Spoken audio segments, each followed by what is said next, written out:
seen some of our videos with our new machine from Prep4Life, the Q. I'm gonna be completely honest here. I just got off the phone with Zach from Prep4Life because I was a little concerned of how long my potatoes in here are taking. So that, and we're leaving for a family vacation, and the cycle had not finished, and I needed to know what to do.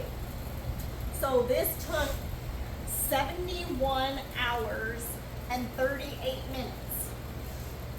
71 hours and 38 minutes. What I found out today, guys, is really, really freaking cool. Okay.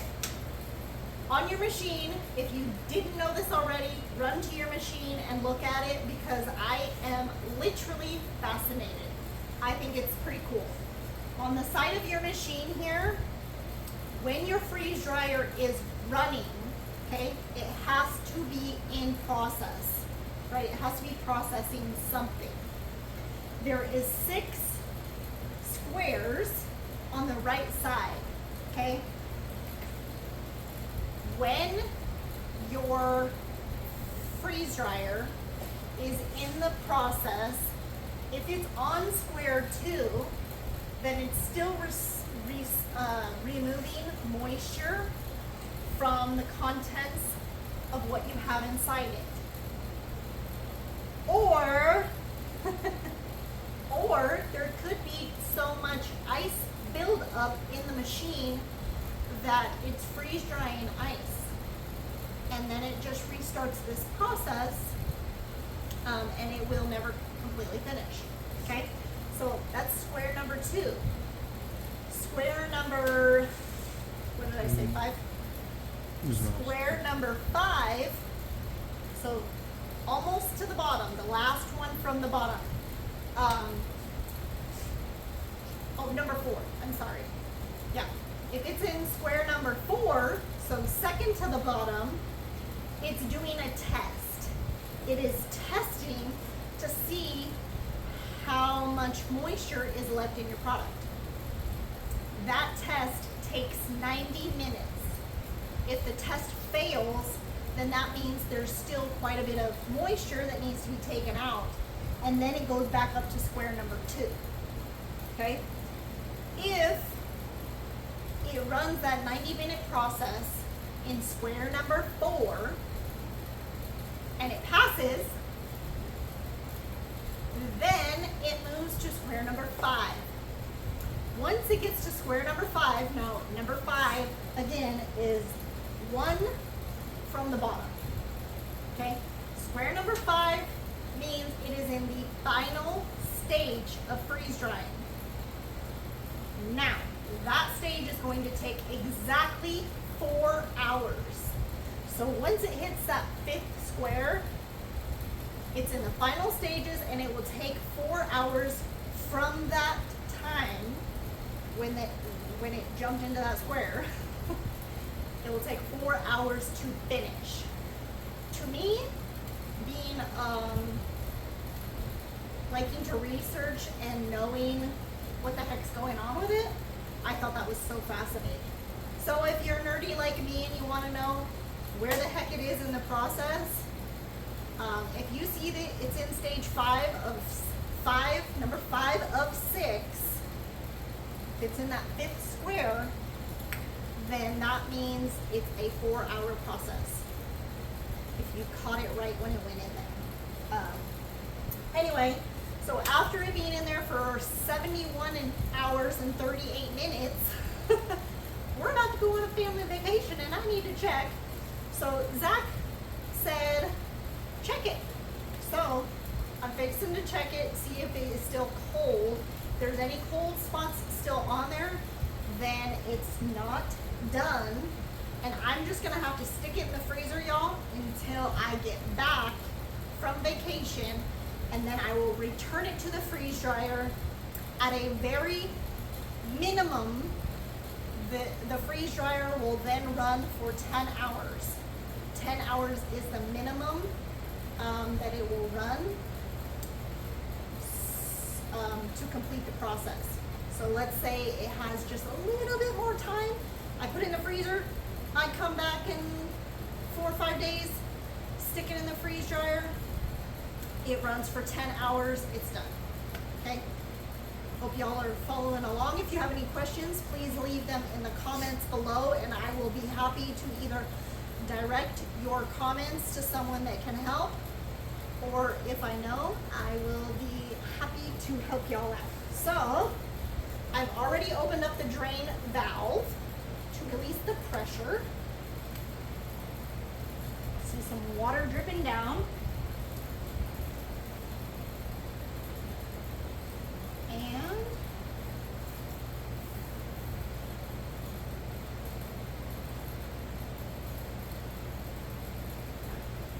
it's not done. It's still cold. There's actually, I mean, you want to come over here, Jeremy, and fill it? I mean, it's pretty daggone close, but I mean, it does still feel cold. Does it still feel cold to you? Turn your back.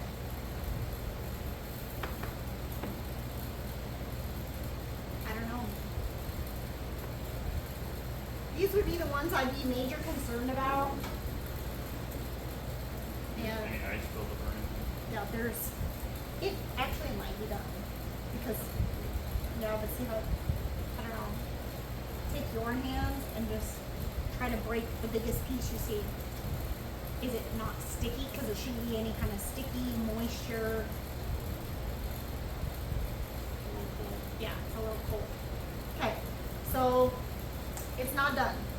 So can you go back and just so we can see that they can see it? I want to show you guys the tray.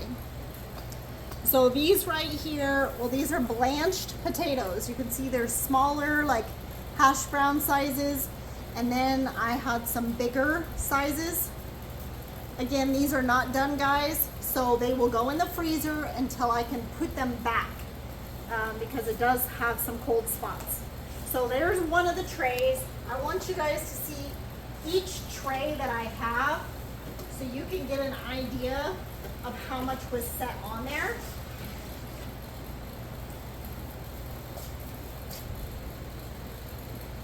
Don't mind my dog, my white German Shepherd underneath there.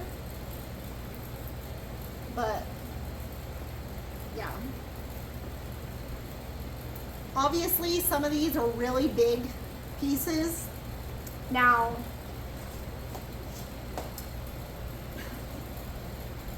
these have been sitting in my freezer for a while.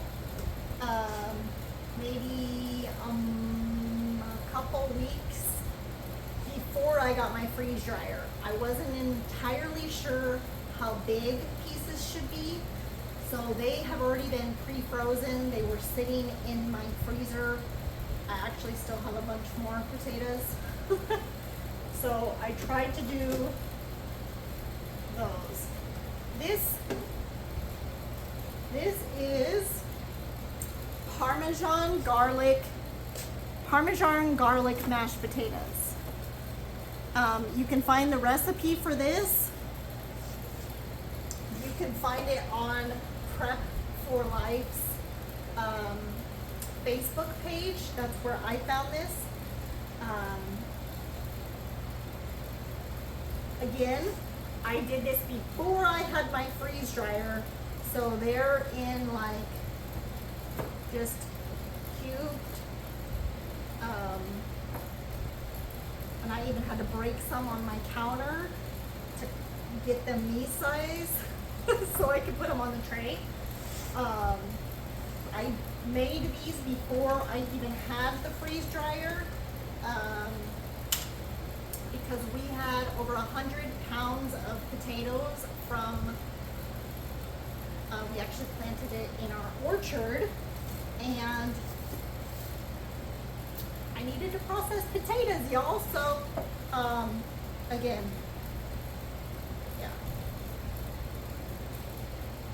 I think it's pretty close. That's still cold. It's like cold right in the middle of my potatoes. I can feel it's cold. So I'm a little bummed that it's not completed, but I think it's because of the ice. So, I'm gonna bring you back in just a second. I'm gonna remove these, put them in the freezer, and then I wanna show you what the chamber of the freeze dryer looks like. I want you to see all the ice that's in there. And if you get that much ice in yours, don't wait 71.5 hours. Stop it, defrost it for maybe 20 minutes. We use this fan right here, and we will put it in front of it, and we will let it defrost there. But again, y'all, we're in North Texas. I like it hot, so my house is in around 80 year round, so it defrosts pretty daggone quick. So we'll bring you back in just a second so y'all can see the inside of the chamber. Okay, we got the trays crammed into our freezer somehow. There's a lot of stuff in there. So if you want to come in close, I can show you what the ice looks like after 71 hours and 38 minutes. If I was to try to pull this shelf out, I cannot right now. You can see the ice build up on the sides. There's actually even ice on the very top. There's ice all on the sides, pretty thick, even on the bottom, and again on this corner right here. So a lot of buildup, y'all. Once again, it doesn't hurt to ask questions, you guys.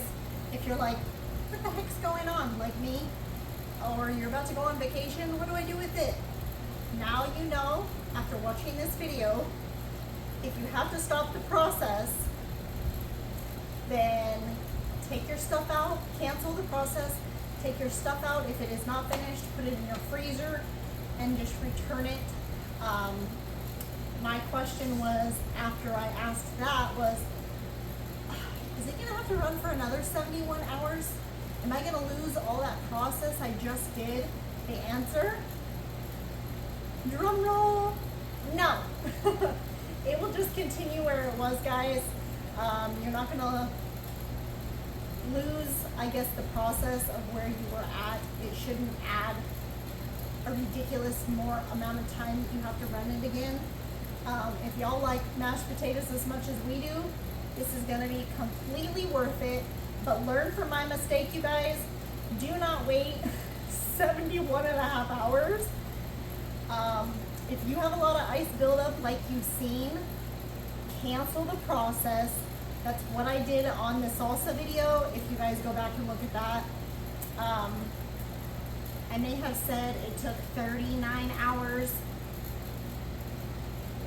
It may have taken 69 hours, but it had pico de gallo in it, homemade salsa. It was very fresh ingredients, juicy tomatoes. So I get it. But in that process, when I did those salsas, I canceled the process, made sure to remove the ice, and then returned it back. So don't do this mistake I did. Learn from it, please. Cancel your process, remove the ice, put it back in. Thank you guys for watching. I hope this video gives you a lot of good information. If you found it helpful at all, please give it the thumbs up. Hit that notification bell, as my daughter would say, and that way you never miss any of our videos. We plan on putting out tons more videos of our cube here, guys, so you don't want to miss it.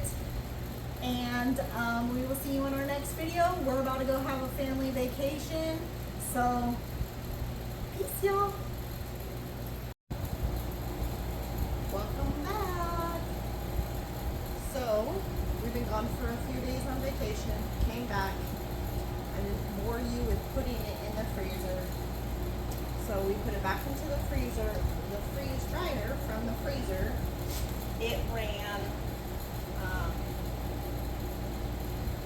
not sure how long it took. It doesn't show me now. You need more dry time.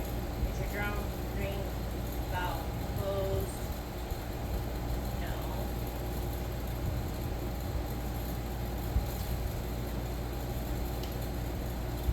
It was approximately 12 or 14 hours more in addition to the 70 some hours. Yeah, it additionally ran 71 hours and 38 minutes or 32 minutes. It's in the beginning, will be in the beginning of this video, and then it ran for approximately another 10 to 14 hours, like he said.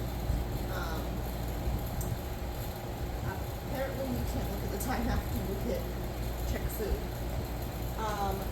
So, I just opened the drain valve. I'm going to show you what everything looks like, and then I'm going to quickly put these into some mason jars. Everything is warm. These are the garlic parmesan mashed potatoes. I'm trying to find the biggest pieces I can, and they all are good to go. They are not no cold spots, so these are good.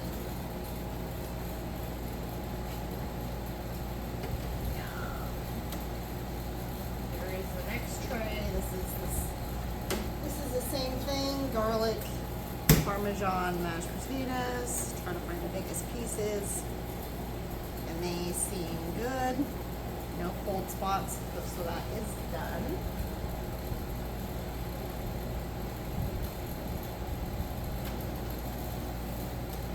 The third tray, I'm almost certain these are done because they were pretty close to being done the first time. Yeah. Good. It would be these I'd be concerned about, but they're good. Good to go. And these were homegrown potatoes, diced and then blanched. Fourth tray, again, they're fine. They're great. So this is what my tray looks like. To me, I would not go over capacity, but I would load your trays.